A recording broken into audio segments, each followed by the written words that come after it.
이란 제목으로 하나님의 말씀 함께 나누겠습니다. 제가 아는 어떤 집에 그 엄마와 딸이 나눈 대화를 좀 먼저 소개시켜 드리려고 합니다. 엄마가 딸에게 이제 이렇게 얘기를 했어요. 너 오늘 엄마가 하라고 한 공부 다 했어? 그랬더니 딸이 대답합니다. 다 했어. 가져와봐. 다 안 했네. 잘 봐봐. 거의 다 했어. 다 한 건 아니잖아. 이 정도면 다 한 거지. 잘 봐봐. 거의 다 했잖아. 이게 어떤 집에서 일어난 대화입니다. 이 두 사람이 누군지는 그렇게 궁금해하지 않으셔도 됩니다. 도대체 저 딸은 누굴까? 둘 중에 하나일 텐데 뭐 이런 생각도 안 하셔도 됩니다. 그건 그렇게 중요한 게 아니에요. 그럼 이 두 사람의 대화를 보면요, 엄마와 딸은 각자의 기준이 있습니다. 엄마는 완전하게 하는 것을 다 했다라고 생각하고, 딸은 상당한 분량을 하면 그건 다 한 것과 같다라고 생각을 했습니다. 여러분 누구 편 들어주고 싶으세요? 딸?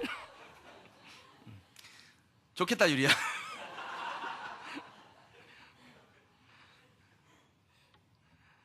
이 정도 했으면 엄마는 고맙게 생각을 하고 그래 잘했어 해야 하는 걸까요? 아니면 거의 다 한 것은 다 한 것이 아니니까 엄마의 말대로 딸은 좀 더 확실하게 자기의 공부를 마쳤어야 될까요?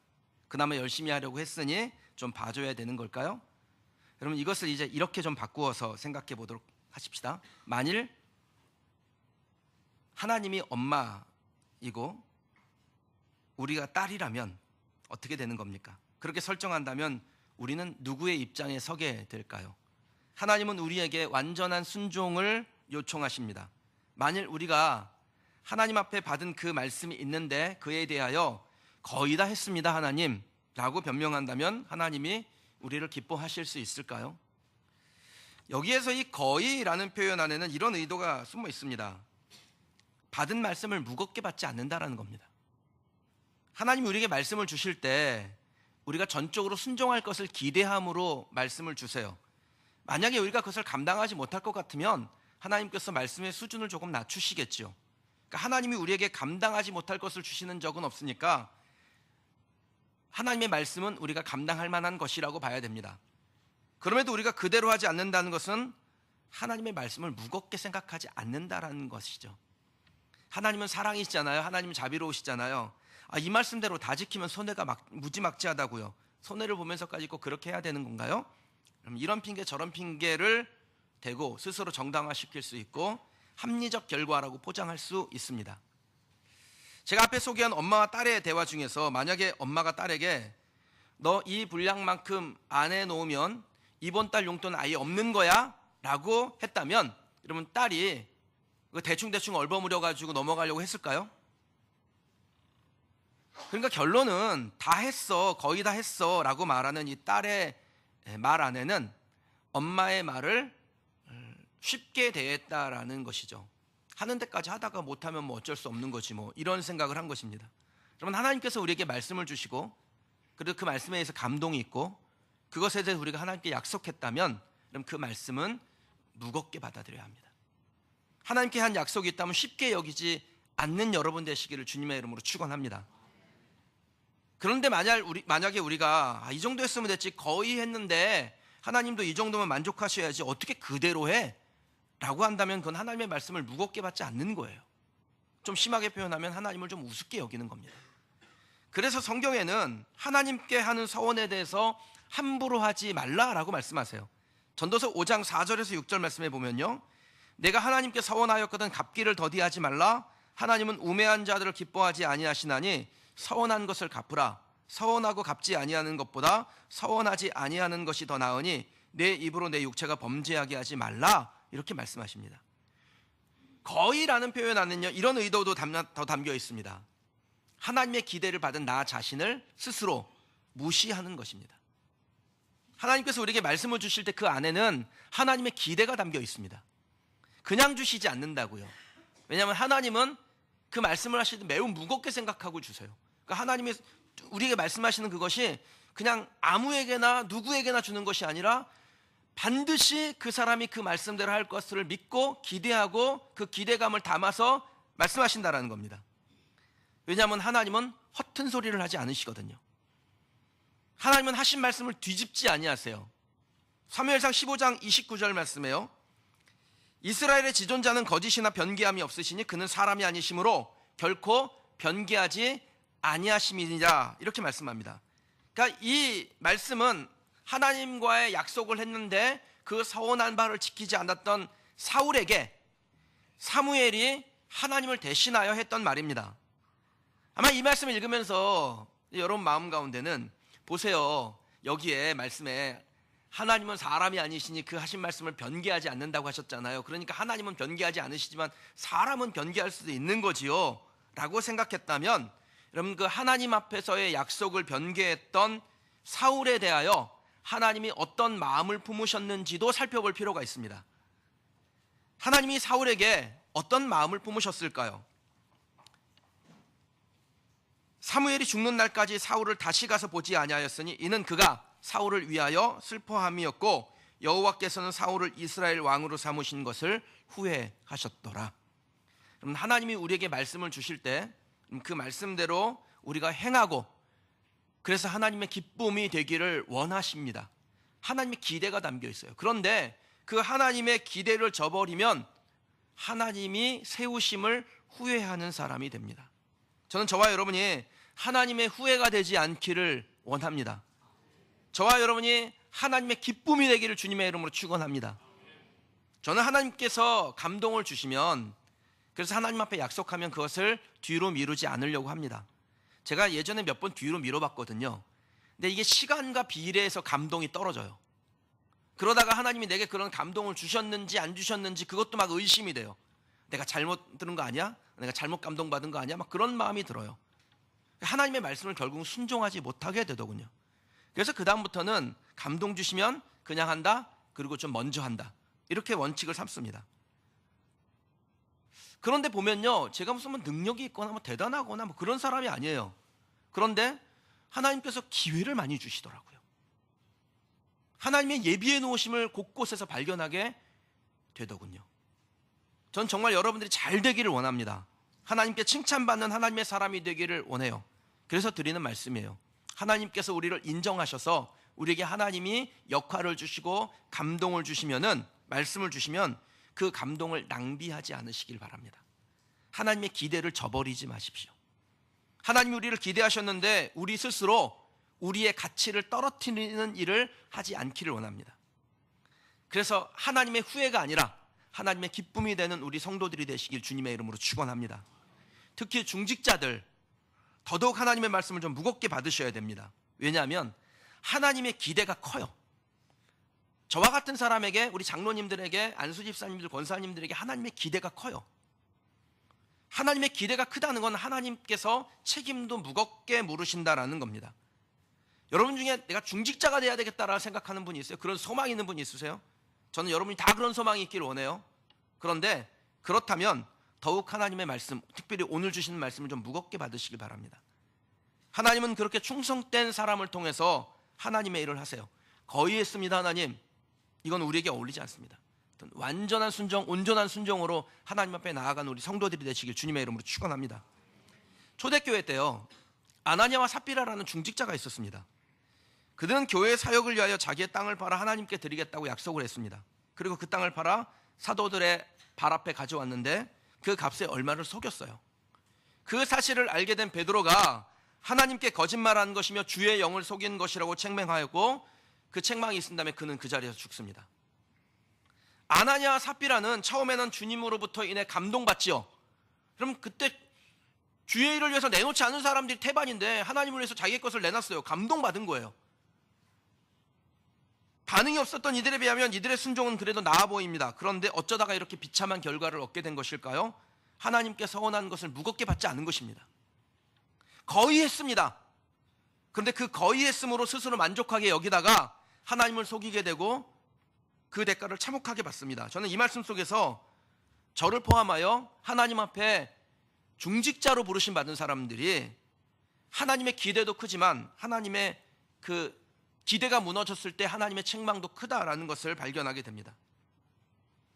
오늘 우리가 대하는 본문도 같은 내용을 다루고 있습니다. 오늘 말씀은 이스라엘의 지도자였던 모세 그리고 아론에게 완전한 순종을 요청하셨는데 그렇게 하지 못했을 때 하나님의 실망, 그리고 온전하게 순종하지 않은, 오늘 설교의 표현을 빌리자면 거의 순종한 모세에게 내려진 무거운 책망이 담겨져 있는 말씀입니다. 이스라엘 백성들이 광야에 머물고 있었고 그 광야는 늘 물이 부족했습니다. 그래서 물이 떨어질 때마다 백성들은 하나님과 모세를 원망했어요. 하나님은 그러한 백성들이 원망할 때 그 원망을 달갑게 여기신 것은 아니었습니다. 그렇다고 해서 전혀 이해 못하는 것도 아니에요. 하나님의 기대는 그 부족함 가운데 오직 하나님이 이 문제를 해결하실 수 있는 분이라고 믿고 불가능을 가능으로 바꾸는 그 하나님을 발견하기를 원했어요. 전적으로 하나님을 의지한 것은 하나님께서 원하시는 바였으나 백성들이 그렇게 하지 못했을 때 이런 잡아 죽칠 것들 막 이렇게 하진 않으셨다라는 겁니다. 그들의 불평을 들을 때마다 하나님은 어떻게든지 해결해 주시고 믿음으로 한 걸음 한 걸음 더 나올 수 있도록 도와주셨어요. 훈련 과정이니까. 오늘 우리가 읽은 말씀하고 비슷한 사건을 다루고 있는 내용이 출애굽기 17장에 나옵니다. 이 출애굽기 17장은 이스라엘 백성들의 1세대의 이야기예요. 그러니까 출애굽을 해서 얼마 되지 않아서 르비딤에서 아말렉과의 전투를 바로 직전에 두고 일어났던 사건입니다. 제가 좀 읽어볼게요. 내가 호렙산에 있는 그 반석 위 거기서 내 앞에 서리니 너는 그 반석을 치라. 그것에서 물이 나오리니 백성이 마시리라. 모세가 이스라엘 장로들의 목전에서 그대로 행하니라. 그가 그곳 이름을 마사 또는 무리바라 불렀으니 이는 이스라엘 자손이 다투었으며 또는 그들이 여호와를 시험하여 이르기를 여호와께서 우리 중에 계신가 안 계신가 하였음이더라. 그러니까 이스라엘 백성들이 물이 없음으로 원망하죠. 원망하고 하나님은 이 모세를 보내서 명령하여 모세가 그대로 순종함으로 인해서 물이 나와 이스라엘 백성들이 그 물을 먹게 됩니다. 하나님이 기분은 좀 상하신 것 같아요. 왜냐하면 그곳 지명이 원래 르비딤이었는데 그곳 이름을 마사, 하나님을 시험하다 라는 뜻으로, 무리바, 하나님과 다퉜다, 불평했다 라는 뜻으로 바꾸셨기 때문입니다. 그러나 하나님께서 원망하는 이스라엘 백성들의 버릇고치기를 하신 것은 아니었어요. 그들의 태도가 아쉽지만 물은 주셨습니다. 근데 오늘 본문은요 조금 달라요. 출애굽기 17장에 나온, 즉 이스라엘 백성들의 초기에 있었던 사건하고 결이 조금 다릅니다. 근데 어떤 부분에서 다르냐면 지도자였던 모세와 아론에게 대하시는 하나님의 접근 방법이 조금 다릅니다. 물이 없는 인간적인 어려움 때문에 하나님을 원망한 것은 하나님을 기쁘시게 하는 일은 아닙니다. 그러나 그것 때문에 그렇게 크게 책망하지도 않으셨어요. 본문에서도 마찬가지예요. 하나님이 백성들의 원망을 듣고 그곳의 이름을 무리바라고 다시 정할 만큼 하나님께서 기분은 좀 안 좋으셨겠지만 물은 내어주셨습니다. 그런데 모세와 아론에게는 완전히 다르게 대하세요. 하나님이 이 두 사람을 심히 책망합니다. 근데 얼마큼 책망하냐면 너희들은 가나안 땅에 못 들어간다 라고 책망해요. 그럼 그 결정을 모세와 아론이 받았을 때 얼마나 충격을 받았겠어요. 지금 거의 40년 동안 이스라엘 백성들을 끌고 온 거예요. 1세대 다 죽었어요. 2세대만 남았어요. 근데 그 백성들하고 가나안에 들어갈 날만 손꼽아 기다리고 있는데 하나님이 모세와 아론은 이 백성을 이끌고 가나안에 들어갈 수 없다 라고 말씀하세요. 12절 말씀 같이 한번 좀 읽어볼게요. 읽겠습니다.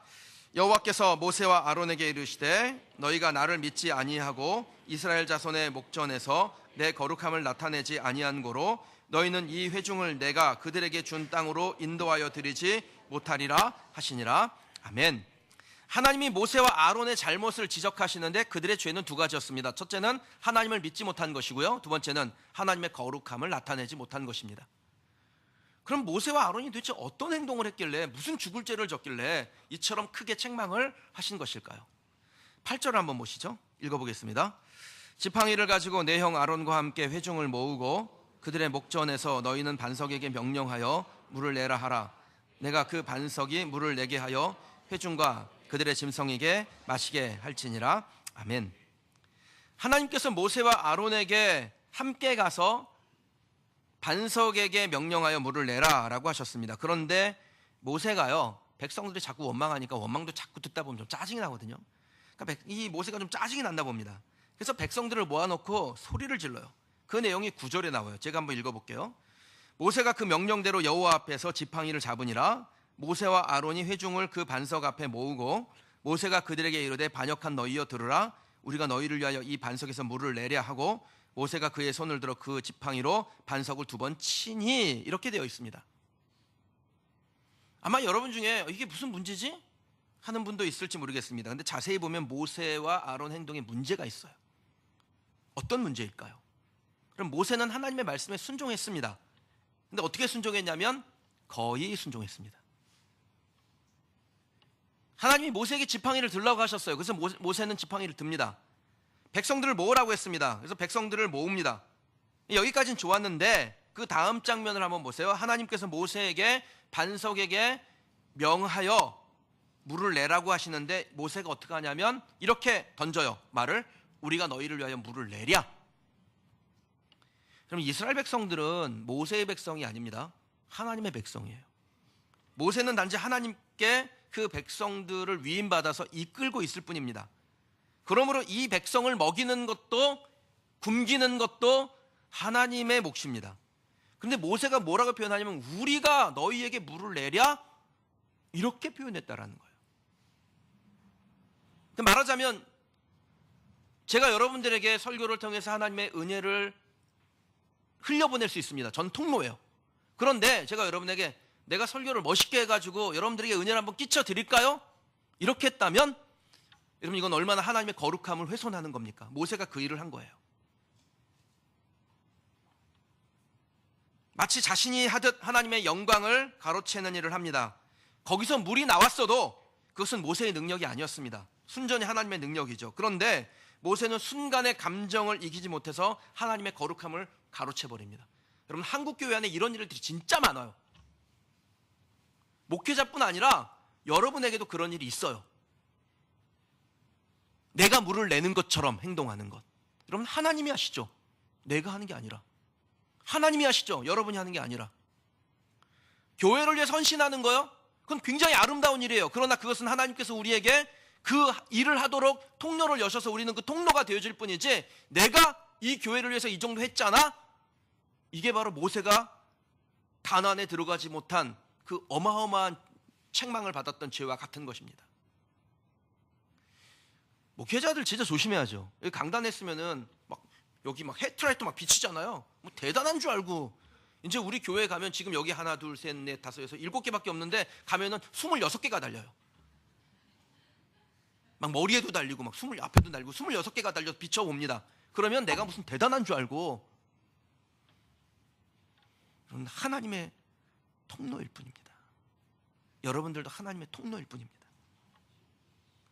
그거를 잊어버리면 모세와 같이 되는 것입니다. 하나님의 영광을 가리는 것이죠. 결국 하나님의 책망을 받게 됩니다.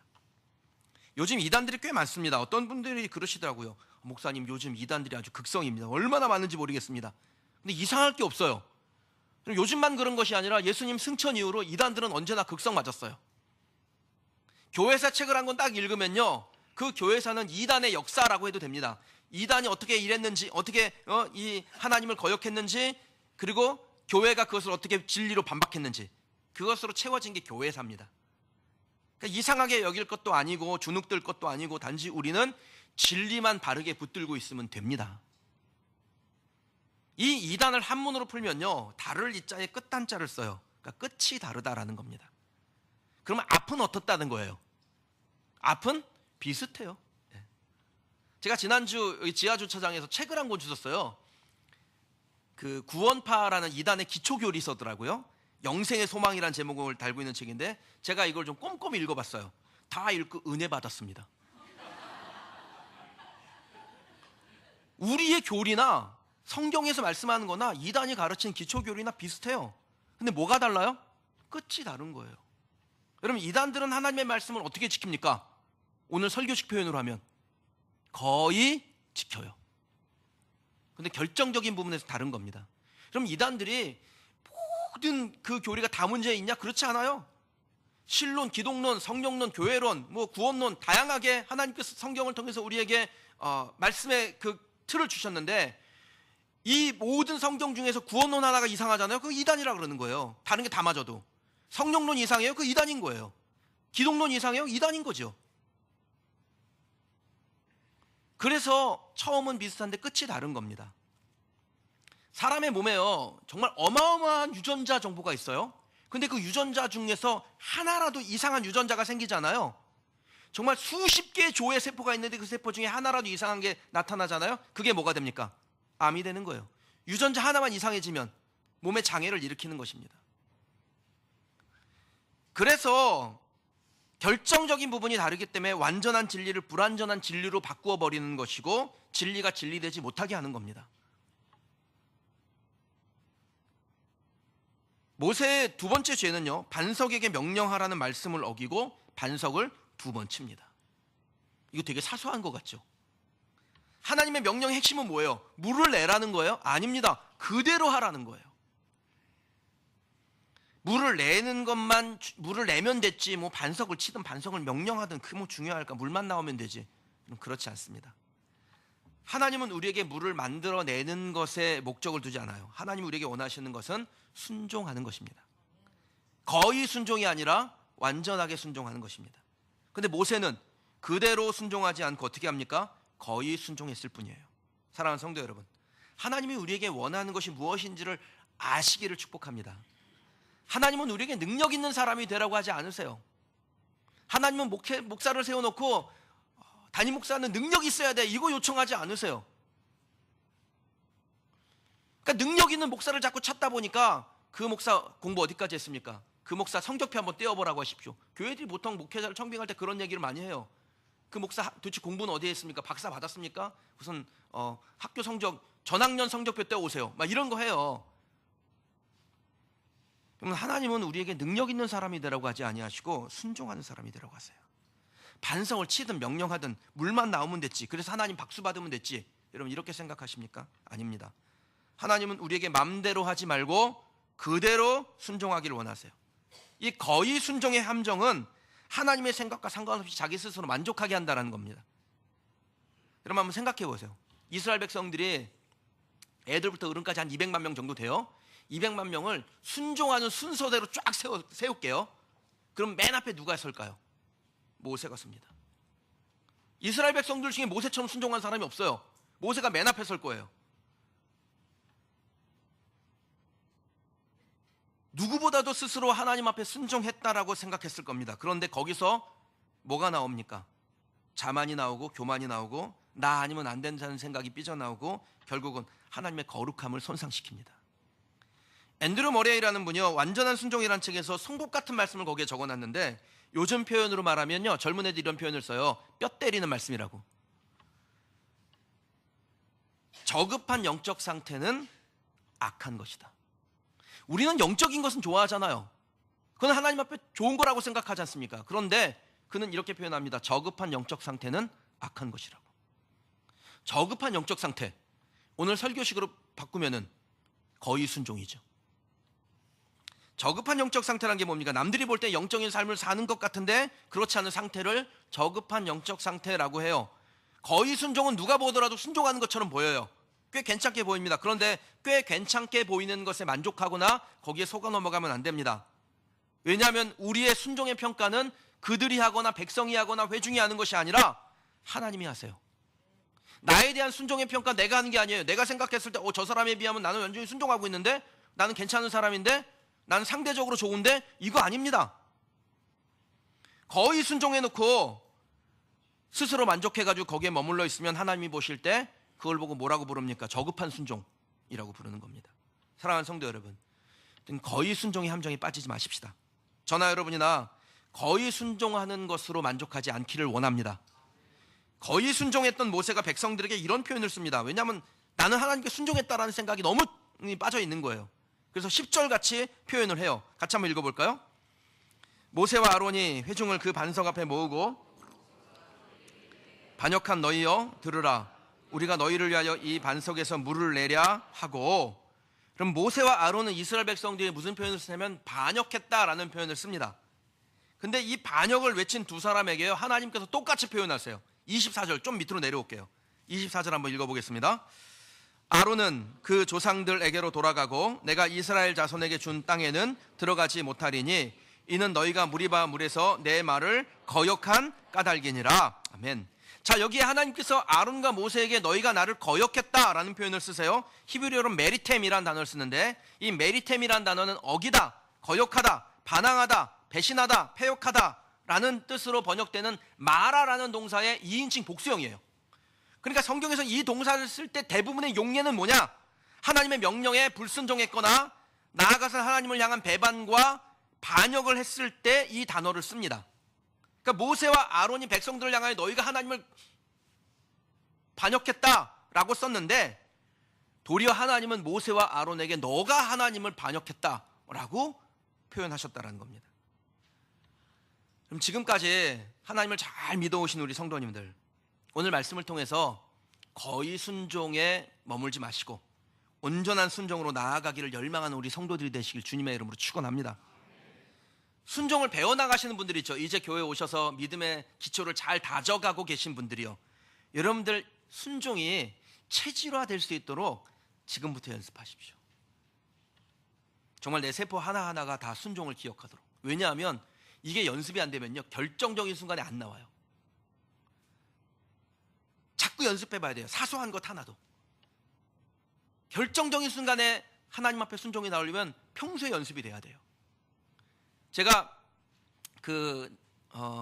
청년 시절에 대학 다닐 때 우리 교회 청년부를 지도하셨던 목사님이 지금 저기 수지 기쁨의 교회인가 하면서 교회를 적하셔서 거기서 목회하시는 김원태 목사라는 분이셨는데, 이분이 진짜 사소한 것도 물어봤어요. 그때요. 뭘 물어보냐면, 하나님 오늘 점심은 뭘 먹을까요? 하나님 오늘은 지하철을 탈까요? 버스를 탈까요? 한 번도 하나님이 점심 뭐 먹으라고 대답해 준 적도 없습니다. 왜 그런 걸 물어보냐고 그랬더니 그분이 하시는 말씀이, 사소한 것도 하나님께 묻지 않으면 중요한 것을 어떻게 물어볼 수 있겠어요? 그러니까 중요한 것을 물어보는 것은 정말 인생이 몇 번 안 와요. 그런데 그 중요한 것을 물어볼 그때, 내가 사소한 것도 하나님께 물어보는 것이 연습되지 않으면 중요한 것을 결정이 될 때 못 물어본다라는 거예요. 다시 바꿀게요. 안 물어보게 됩니다. 그래서 체질화될 때까지 순종을 연습하셔야 되는 겁니다. 거머리라는 이걸 뭐라고 해야 되나요? 곤충이라고 해야 되나요? 아무튼 곤충은 아니고 연체동물? 네, 거머리 있잖아요. 이 거머리는 본능적으로 뭔가에 달라붙는 성질이 있습니다. 근데 거머리에게는 머리가 없어요.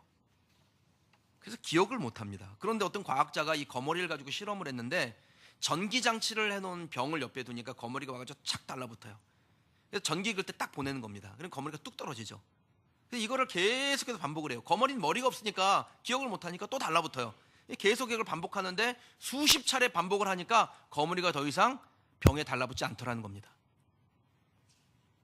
머리가 없는 거머리도 반복하니까 몸이, 세포가 기억을 하는 거예요. 달라붙지 말아야겠다. 여러분, 우리가 하나님께 순종하는 것은 마치 이와 같습니다. 마음의 다짐으로 안 됩니다. 계속해서 순종해보고 붙었다 떨어지고 그런 과정을 반복함으로 우리의 몸이, 세포가 아예 기억을 하는 거예요. 불순종은 죄악이고 우리의 본능은 죄를 쫓아갑니다. 이 본능적 욕구 어떻게 이길 수 있습니까? 비결은 하나님의 말씀을 머리로만 기억하는 것이 아니라 지속적으로 반복함으로 몸과 세포가 기억하게 하는 거예요. 그걸 체질화라고 해요. 그 체질화가 되어서 순종의 사람이 되면 하나님께서 그런 사람을 들어서 쓰시고 그런 사람에게 상급이 있고, 그렇게 순종을 체질화시켜 버린 사람에게 여호와 이레가 뭔지가 보여요. 유명한 설교가인 카일라일 마르니 목사님이라는 분이 계신데, 이분이 경험한 이야기입니다. 이 마르니 목사님이요, 그 경찰 훈련을 받은 그 훈련견을 한 마리 이제 사서 키우게 되었어요. 근데 어느 날 동네 아이들이 자기 집 앞에서 야구를 하는데 공을 잘못 던져가지고 공이 날라서 유리창을 쨍강하게 깨버렸습니다. 그러니까 막 짜증이 나가지고요, 목사님이 공을 바깥으로 확 집어던지면서 학교 운동장에 가서 놀아 하고 소리를 질렀어요. 물론 미국 사람이니까 영어로 소리를 질렀겠죠. 네. 아주 쉬운 영어로 Go to school 막 이런 거 질렀겠죠. 그런데 그 말이 끝나는 순간 목사님이 키우던 개가요, 그 깨진 유리창 사이를 쫙 통과해서 쏜살같이 달려가서 목사님이 집어던진 공을 탁 물어가지고 주인에게로 돌아왔어요.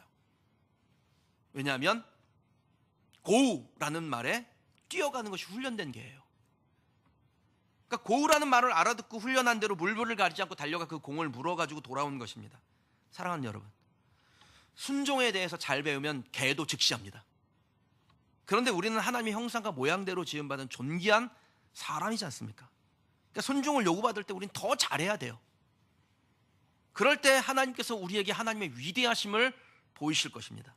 그뿐 아니라 그 위대하심을 보이실 때 그 위대한 역사에 우리를 동참시켜 주세요. 저와 여러분을 위대한 종이 되게 하실 줄 믿습니다. 사랑하는 성도 여러분, 저와 여러분이 그리고 우리 교회가 오늘 이 자리에서 예배하는 우리 성도들이 순종함으로, 거의 순종 말고요, 완전한 순종으로, 온전하게 순종함으로 하나님을 기쁘시게 할 뿐 아니라 하나님이 사용하시는 위대한 종이 되는, 그래서 여호와 이레의 그 크고 놀라운 감격을 누리는 우리 성도들이 되시길 주님의 이름으로 축원합니다. 주신 말씀 놓고 함께 기도하십시다.